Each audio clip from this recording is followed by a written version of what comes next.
வணக்கம். நம்முடைய வாழ்க்கையில் நாம் பலவற்றை பார்க்கின்றோம், பலவற்றை கேட்கின்றோம், சிலவற்றை உடனே மறந்து விடுகின்றோம். சில விஷயங்கள் காலம் செல்ல செல்ல நம் நினைவிலிருந்து தாமாகவே மறைந்து விடுகின்றன. இன்னும் சில விஷயங்கள் நம் உள்ளத்தில் ஆழமாக பதிந்து ஒரு உன்னதமான மாற்றத்தை ஏற்படுத்தி விடுகின்றன. அவ்வாறு பல்லாயிரக்கணக்கான மக்களின் வாழ்க்கையில் அன்பையும் அமைதியையும் ஆனந்தத்தையும் பொழிய வைத்த அற்புதமான செய்தியை சிறு கதைகள் மூலம் சொல்வதில் பெரு மகிழ்ச்சி அடைகின்றோம். திருவோரத்தில் ஒரு குடிசை. அந்த குடிசையில் ஒரு ஏழை வருவோர் போவோரிடம் பிச்சை எடுக்கின்றான். ஆனால் அவனது குடிசையின் கீழே ஒரு தங்கப் புதையலே உள்ளது. இதை அறியாமல் அவன் பிச்சை எடுக்கின்றான். அவனிடம் அந்த குடிசையின் கீழே தங்கப் புதையல் உள்ளதை சொல்லலாமா வேண்டாமா? யார் அந்த ஏழை? எது அந்த தங்கப் புதையல்? வாருங்கள் உள்ளே சென்று பார்க்கலாம். முதல்ல சில அடிப்படை விஷயங்களை பார்ப்போம். ஒரு குழந்தை அழுகின்றது. அந்த குழந்தையின் தேவைகளான பசி தாகம் தீரும் பொழுது அந்த குழந்தை சிரிக்கின்றது, மகிழ்ச்சி அடைகின்றது, தன் ஆனந்தத்தை வெளிக்காட்டுகின்றது. அந்த ஆனந்தமான நிலைதான் அந்த குழந்தைக்கு மிக முக்கியமானதாக விளங்குகின்றது. குழந்தை வளர வளர அதன் மேல் உலகத்தின் பொறுப்புகள் மெதுவாக மெதுவாக சுமத்தப்படுகின்றன. இப்பொழுது படிக்க வேண்டும், வேலை தேட வேண்டும், திருமணம் செய்ய வேண்டும் என்று ஒன்றன் பின் ஒன்றாக கூறப்படுகின்றது.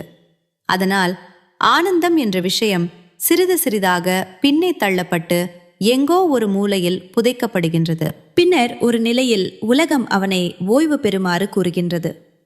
பார்வை மங்கிவிடும், செவிப்புலன் குன்றிவிடும், உடல் தளர்ந்துவிடும். இந்த நிலையில் நீங்கள் எதை செய்ய விரும்புகிறீர்களோ அதை செய்யுங்கள் என்று உலகம் அவனை ஒதுக்கிவிடும். ஆயினும் ஆனந்தமாக இருக்க வேண்டும் என்ற தாகம் மட்டும் அவனை நீருபூத்த நெருப்பாக வாட்டிக்கொண்டே இருக்கும். அப்போது காலம் காலமாக காரணங்களை கூறி மறைத்து வைத்திருக்கும் அவனுடைய தாகம் வெளிப்பட ஆரம்பிக்கும். அந்த உள்ளத்தில் ஏற்படும் தாகத்தை தணிப்பதற்காக மனிதன் எதையும் செய்ய தயாராகின்றான். அவனுடைய தாகம் எதனால் தணியும்? அந்த தாகத்தை தணிக்கக்கூடிய தண்ணீர் எங்கு கிடைக்கும்? வாருங்கள் இப்பொழுது அது பற்றிய ஒரு சிறிய கதையை பார்ப்போம்.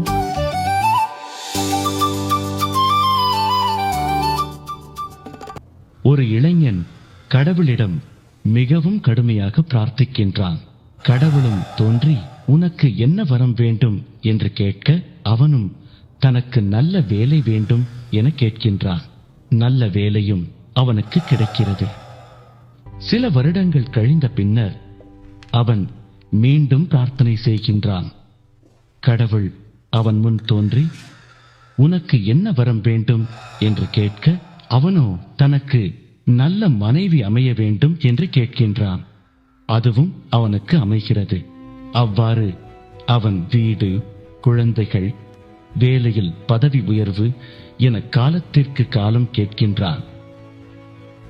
இறுதியாக மிகவும் வயது முதிர்ந்த நிலையில் கடவுளை பிரார்த்திக்கின்றான். கடவுள் வந்தார். இப்பொழுது என்ன வேண்டும் என்று கேட்டார். அவனும் தனக்கு நிம்மதியும் ஆனந்தமும் வேண்டும் என்றான். கடவுள் சிரித்தார். இதனை நீ முதல் முறை என்னை சந்தித்த போதே கேட்டிருக்கலாமே, அப்பொழுதே உனக்கு அதை நான் தந்திருப்பேன் என்று கூறினார்.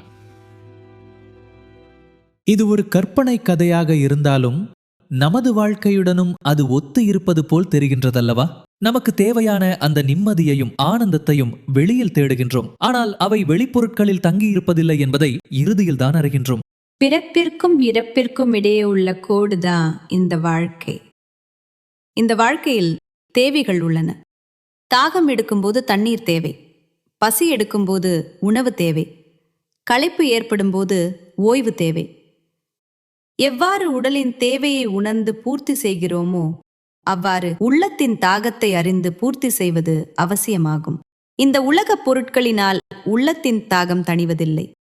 வாருங்கள் அது பற்றிய ஒரு சிறிய கதையை பார்ப்போம்.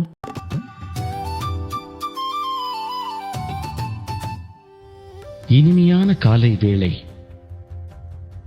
அந்த புறத்தின் மாடியிலே மகாராணி தனது கூந்தலை உலர்த்திக் கொண்டிருந்தாள். அப்பொழுது அங்கு வந்த ஒரு காகம் அவளது சங்கிலியை எடுத்துக்கொண்டு பறந்து சென்று விட்டது. எங்கு தேடியும் அதனை காணவில்லை. மகாராணியோ அந்த சங்கிலிதான் வேண்டும் என்று அடம் பிடிக்க, அரசனும் சங்கிலியை கண்டுபிடித்துக் கொடுப்பவர்களுக்கு பாதி ராஜ்யம் என அறிவித்து விட்டார். அப்பொழுது தெருவோரம் ரோந்து சென்ற படையினரின் கண்களில் அந்த சங்கிலி தென்பட்டது. அதனை ஒரு அழுக்கடைந்த சகதியில் அவர்கள் கண்டார்கள். பாதி ராஜ்யம் கிடைக்கும் என்பதால் உடனே அவர்கள் அந்த சகதியில் இறங்கி தேட ஆரம்பித்தார்கள். ஆனால் அது அவர்களுக்கு கிடைக்கவில்லை. அப்பொழுது அங்கு வந்த படை தளபதியும் சகதியில் சங்கிலியை கண்டு அவரும் அதில் இறங்கி தேட ஆரம்பிக்கின்றார். ஆனால் அவருக்கும் அது கிடைக்கவில்லை. அப்பொழுது அங்கு வந்த அரசனும் சகதியில் சங்கிலியை காண்கின்றார். பாதி ராஜ்யத்தை கொடுக்க மனமின்றி அவனும் அதனுள் இறங்கி தேடுகின்றான். அப்பொழுது அந்த வழியில் வந்த ஞானி ஒருவர் எல்லோரும் சகதியில் இருப்பதைக் கண்டு வேடிக்கை பார்க்கிறார். அவர் அரசனிடம், நீங்கள் அனைவரும் சகதியில் ஏன் இருக்கிறீர்கள் என கேட்க, அரசனும், இது மிகவும் புதிராக உள்ளது. மகாராணியின் சங்கிலியை ஒரு காகம் இங்கு போட்டுவிட்டு சென்று விட்டது. வெளியிலிருந்து பார்க்கும் பொழுது அது தெரிகிறது, ஆனால் உள்ளே குதித்து பார்க்கும் பொழுது அது மறைந்து விடுகிறது என கூறினான். ஞானியும் சிரித்துவிட்டு அங்குள்ள மரத்தின் கிளையை நோக்கி காட்டுகின்றார். அந்த மரத்தின் கிளையில் சங்கிலி தொங்கிக் கொண்டிருந்தது. ஞானியும், உங்களுக்கு சங்கிலி தேவை என்றால் மரத்தில் ஏறி சங்கிலியை எடுத்துக் கொள்ளுங்கள். சகதியில் தெரிவது அதன் நிழல் மட்டுமே என கூறி செல்கின்றார். இதுபோலவே நாம் தேடுகின்ற ஆனந்தமும் நிம்மதியும் பணத்திலும் பொருளிலும் புகழிலும் உள்ளது என தேடிச் செல்கின்றோம். ஆனால் அவற்றை அடைந்த பின்னரும் நமது உள்ளத்தின் தாகம் தணிவதில்லை. வெறும் விரக்தியும் ஏமாற்றமும் தான் மீதமாகிறது. நாமும் நம் உள்ளே உள்ள ஆனந்தத்தின் பிம்பத்தை வெளியுலகில் தேடுகின்றோம். ஆனால் உண்மையில் அந்த ஆனந்தம் நம் உள்ளேதான் இருக்கின்றது. இறப்பும் பிறப்பும் இயற்கையின் நியதி. இதை நாம் பல முறை கேள்விப்பட்டிருக்கிறோம். அதனை கண்கூடாக பார்த்திருக்கிறோம். ஆயினும் உண்மையில் அதனை நாம் உணர்வதில்லை. நிம்மதியாகவும் ஆனந்தமாகவும் இருக்க வேண்டும், உண்மையான கடவுளை உணர வேண்டும் என்றெல்லாம் பல விருப்பங்கள் நமக்கு உள்ளன. ஆனால் இதை நாளை செய்யலாம் என்று தள்ளி வைத்து விடுகின்றோம். அவ்வாறான ஒரு நாள் அடுத்த மூச்சுக்காக நாம் தத்தளிக்கும் நாளாக அமையும் பொழுது இந்த மூச்சின் மகிமையையும் இந்த வாழ்க்கையின் அற்புதத்தையும் நாம் புரிந்து கொள்வோம். ஆனால் அதனை இப்பொழுதே புரிந்து கொள்வோமாயின் அளப்பரிய ஆனந்தத்தை நம் வாழ்க்கையில் சாத்தியமாக்கிக் கொள்ளலாம். இதற்கும் ஒரு கதை உண்டு. வாருங்கள் பார்ப்போம்.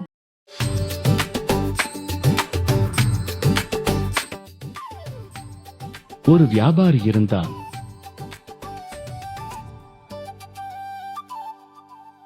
ஒரு நாள் அவன் கதவை யாரோ தட்டும் சத்தம் கேட்டது. திறந்து பார்த்தால் ஒரு முதியவர் நின்று கொண்டிருந்தார். அவர் அந்த வியாபாரியிடம் ஒரு கல்லை கொடுத்து, இந்த அற்புத கல்லினாலே நீ எந்த உலோகத்தை தொட்டாலும் அது பொன்னாக மாறிவிடும். நீ விரும்பிய அளவு இதனை உபயோகிக்கலாம். ஆனால் ஒரு நிபந்தனை, நான் குறிப்பிட்ட ஒரு நாளில் குறிப்பிட்ட மணி நேரத்திற்கு மீண்டும் வந்து அதனை உன்னிடமிருந்து எடுத்துச் செல்வேன் என்று கூறி சென்று விட்டார். வியாபாரிக்கு மட்டற்ற மகிழ்ச்சி. உள்ளே சென்று உலோகத்தினால் ஆன பொருட்களை தேட ஆரம்பித்தான். அவன் வாழ்க்கை முழுவதும் கருமையாக இருந்ததால் அவனது தராசு கூட தோலினால் செய்யப்பட்டதாகத்தான் இருந்தது. எனவே சந்தையில் உலோகத்தின் விலையை விசாரித்தான். அன்று சந்தையில் உலோகத்தின் விலை சற்று உயர்ந்திருந்தது. அவனும் சரி, உலோகத்தின் விலை இறங்கட்டும் என காத்திருந்தான். இவ்வாறே தினம் உலோகத்தின் விலை ஏறிக்கொண்டே இருந்தது. அவனும் விலை இறங்கும் என காத்திருந்தான். பாருங்கள், இவன் உலோகத்தை தங்கமாக்கக்கூடிய கல்லை வைத்திருக்கிறான். ஆயினும் உலோகத்தின் விலை குறைய வேண்டும் என்று காத்திருக்கிறான். ஒரு நாள் மீண்டும் கதவை தட்டும் சத்தம் கேட்டது. திறந்து பார்த்தால் அந்த முதியவர் நின்று கொண்டிருந்தார். எனது கல்லை மீண்டும் தர வேண்டும் என்றார். வியாபாரியும் அங்கும் இங்கும் ஓடி உலோகத்தினால் ஆன பொருட்கள் ஏதாவது இருக்குமா என தேடினார். ஆனால் அந்த முதியவரோ, இல்லை, இப்பொழுதே அதனை தர வேண்டும் என அந்த கல்லை வாங்கி சென்று விட்டார். நமக்கும் உயிர் வாழ்க்கை எனும் அற்புதமான பொக்கிஷம் தரப்பட்டுள்ளது. நம் வாழ்வை ஆனந்தத்தால் நிரப்பக்கூடிய சாத்தியம் உள்ளது. ஆனால் இதை நாம் உபயோகிக்கவில்லை என்றால் அந்த வியாபாரி போல் அருமையான சந்தர்ப்பம் நம் கைகளை விட்டு நழுவிச் சென்றுவிடும். இப்பொழுது எது நம்மை தேட வைக்கின்றது? அதுதான் தாகம். எப்படி தாகம் நம்மை தண்ணீர் வரை கொண்டு செல்கின்றதோ, பசி நம்மை உணவு வரை எடுத்துச் செல்கின்றதோ, அதுபோல் நம் உள்ளத்தில் இருக்கும் தாகம் ஆனந்தத்தையும் நிம்மதியையும் நோக்கி எடுத்துச் செல்கின்றது. இந்த உலகத்தில் எத்தனையோ பேர் எத்தனையோ விஷயங்கள் பற்றி கூறுகின்றனர். இதில் எது நமக்கு பரமானந்தத்தையும் நிம்மதியையும் தரும் என்பதற்கு ஒரு உதாரணத்தை இப்பொழுது பார்க்கலாம். ஒரு மேடையில் 3 பேர் இருக்கிறார்கள். அதில் ஒருவர் உருளைக்கிழங்கு வறுவலை நமக்கு இலவசமாக தருகிறார். மற்றொருவர் தண்ணீரை தருகிறார். மற்றொருவர் மெழுகுவர்த்தியையும் நெருப்பு பெட்டியையும் தருகிறார். இப்பொழுது நீங்கள் இருட்டான அறைக்கு செல்ல வேண்டுமென்றால் யாரிடம் செல்வீர்கள்? உருளைக்கிழங்கு வறுவல் வைத்திருப்பவரிடமா? தண்ணீர் வைத்திருப்பவரிடமா? மெழுகுவர்த்தியும் தீப்பெட்டியும் வைத்திருப்பவரிடமா? நான் கண்டிப்பாக மெழுகுவர்த்தியும் தீப்பெட்டியும் வைத்திருப்பவரிடம்தான் செல்வேன். இது எளிமையானது இல்லையா? அதுபோலவே நமக்கு தாகம் எடுத்தால் நாம் யாரிடம் செல்ல வேண்டும்? தண்ணீர் வைத்திருப்பவனிடம்தான் நாம் செல்ல வேண்டும். இதுவும் எளிமையானது, புரியும்படியாக உள்ளது. இதில் ஏதேனும் சந்தேகம் உண்டா? பல பேர் பல விஷயங்களை கற்றுத்தருகிறார்கள். சில ஆசிரியர்கள் பியானோ வாசிக்க கற்றுத்தருகிறார்கள். சிலர் நடனமாட கற்றுத்தருகிறார்கள். சிலர் கத்திச்சண்டை கற்றுத்தருகிறார்கள். நீங்கள் நடனமாட பழக வேண்டுமென்றால் நடன ஆசிரியரிடம்தான் செல்ல வேண்டும். நீங்கள் பியானோ வாசிக்க பழக வேண்டுமென்றால் பியானோ ஆசிரியரிடம்தான் செல்ல வேண்டும். நீங்கள் உங்களுக்கு உள்ளே செல்ல வேண்டுமென்றால் உள்ளே செல்லும் வழியை காட்டும் ஆசானிடம்தான் செல்ல வேண்டும். இது எளிமையானது. உங்களுக்கு ஆனந்தம் வேண்டுமா? அந்த ஆனந்தத்தை எப்பொழுது வேண்டுமானாலும் அனுபவிக்கலாம். ஏனென்றால் அந்த ஆனந்தம் உங்களுக்குள்ளேயே இருக்கின்றது. ஆசான் ஒருவர் எப்படி இருக்க வேண்டும் என்று இப்பொழுது பார்ப்போம். சிலர், என் நோயை தீர்த்து வையுங்கள், என் காலை சரி செய்யுங்கள், உங்களை ஆசானாக ஏற்றுக்கொள்கிறேன் என்பார்கள். டாக்டர்கள் வேறு என்னதான் செய்கிறார்கள்? நோயை குணமாக்குகிறார்கள், காலை சரி செய்கிறார்கள். அதற்காக அவர்கள் ஆசான்களா? தண்ணீர் மேல் நடந்து காட்டுங்கள், நான் உங்களை ஆசானாக ஏற்றுக்கொள்கிறேன் என்பார்கள் சிலர். தண்ணீர் மேல் நடக்கும் பூச்சி உள்ளது, அதற்காக அந்த பூச்சியை ஆசானாக ஏற்றுக்கொள்வீர்களா? தண்ணீரை பாலாக மாற்றி காட்டுங்கள், நான் உங்களை ஆசானாக ஏற்றுக்கொள்கிறேன் என்பார்கள் சிலர். பசு வேறு என்னதான் செய்கின்றது? பசு புல்லை உண்கிறது, பசும்பாலை கொடுக்கின்றது. எனவே அவையெல்லாம் ஆசானை கண்டு அறிவதற்கான வழிகள் அல்ல. யார் ஒருவர் நம்மை நாம் உணர்வதற்கு வழிகாட்டி தருகிறாரோ அவரே உண்மையான ஆசான் என்று கூறலாம். வெறும் பேச்சளவில் மட்டுமில்லாமல் உண்மையில் அந்த உள்ளுணர்வை நாம் அனுபவிப்பதற்கு வழிகாட்டி தர வல்லவராக இருக்க வேண்டும். அந்த அனுபவம் நம் உள்ளே உள்ளது என்றும் அந்த ஆசானை எவ்வாறு கண்டுகொள்வது என்றும் நாம் தெரிந்து கொண்டோம். இந்த தருணத்தில் பிரேம் ராவத் அவர்களை உங்களுக்கு அறிமுகம் செய்து வைக்க விரும்புகிறேன். தனது 4வது வயதில் மக்கள் முன் உரையாற்ற ஆரம்பித்து கடந்த 60 வருடங்களுக்கு மேலாக உலகம் முழுவதும் பல இடங்களுக்கு பிரயாணம் செய்து மக்களுக்கு எளிமையான ஆழமான செய்தியை வழங்கி வருகிறார். நீங்கள் எதை தேடுகிறீர்களோ அது உங்களின் உள்ளேயே இருக்கின்றது. நீங்கள் வெளியில் தேடும் ஆனந்தம், நிம்மதியெல்லாம் உங்களின் உள்ளே ஏற்கனவே இருக்கிறது என்கிறார் அவர். நீங்கள் அந்த ஆனந்தத்தை அனுபவிக்க வேண்டுமென்றால் தன்னால் உங்களுக்கு உதவ முடியும் என்கிறார் பிரேம் ராவத் அவர்கள். மக்கள் இந்த உலகிற்கு அமைதி தேவை என்கிறார்கள்.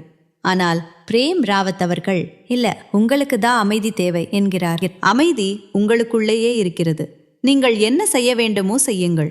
உங்களது வாழ்க்கையில் அமைதியையும் நிம்மதியையும் கண்டுகொள்ளுங்கள். திருப்தியாக இருங்கள்.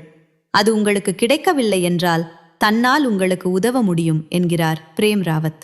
நீங்கள் ஏன் இதை செய்கிறீர்கள் என்று கேட்டபொழுது, வானொலியில் உங்களுக்கு பிடித்த பாடல் வரும்போது நீங்கள் ஏன் சத்தத்தை கூட்டி கேட்கிறீர்களோ அதே காரணத்திற்காக தான் நானும் இதை செய்கின்றேன். நல்ல விஷயங்களை பகிர்ந்து கொள்வது மனித இயல்பு. இது மிகவும் நல்ல செய்தி என்கிறார் பிரேம் ராவத். இது தாகம் உள்ளவர்களுக்கு தண்ணீரின் படங்களை காட்டுவது போல் அல்ல. சுத்த தண்ணீர், அந்த தண்ணீர் இந்த தண்ணீர் என்று கூறுவதும் அல்ல. தாகம் உள்ளவர்களுக்கு தண்ணீர் எடுத்துச் செல்கின்றேன், அதை கேட்பவர்களுக்கு கொடுப்பது எனது நற்பாக்கியம் என்கிறார் பிரேம் ராவத். பிரேம் ராவத் அவர்களின் செய்தி வெறும் வார்த்தைகள் அல்ல. யார் தமது வாழ்க்கையில் அந்த பரமானந்தத்தை அடைய விரும்புகிறார்களோ அவர்களுக்கு பிரேம் ராவத் அவர்கள் செயல்முறை ரீதியான வழிமுறைகளை இலவசமாக வழங்குகிறார். இது பற்றி மேலும் தகவல்கள் அறிந்து கொள்ள www.premrawat.com எனும் இணையதளத்தை பார்வையிடவும். நன்றி, வணக்கம்.